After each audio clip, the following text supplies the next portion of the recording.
एक कपल अपना टाइम जंगल में एंजॉय कर रहा होता है, सुकून से जंगल में घूम रहे होते हैं और जंगल को देख रहे कर रहे होते हैं कि भाई क्या हो रहा है जंगल में, क्या चीज़ें हैं।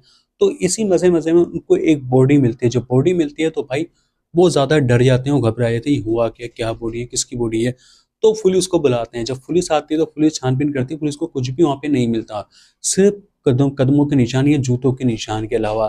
तो जूतों के निशान को ले लेते हैं, उसमें देख पता चलता है कि जो जूते का नंबर है वो 9 नंबर का है। अब कातिल तो मिल ही नहीं पा रहा, मगर इसी कातिल के चक्कर के अंदर पता चलता है पुलिस को कि एक फैमिली का, पूरी फैमिली का कत्ल हो चुका है। अब पुलिस की यहाँ हट गई है, पुलिस सोच रही है यार ये कत्ल कर कौन रहा है, और एक तो कत्ल ये हुआ है और एक कत्ल पूरी फैमिली का हो गया है। तो कातिल है कहाँ, वो कौन है कातिल?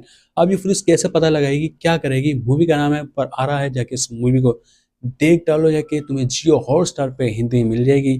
तो जाओ इस मूवी को देखो, अपने भाई को सपोर्ट करो, चैनल को सब्सक्राइब कर देना, फॉलो कर लेना। फिर मिलेंगे एक और नई वीडियो, तक के गुड बाय।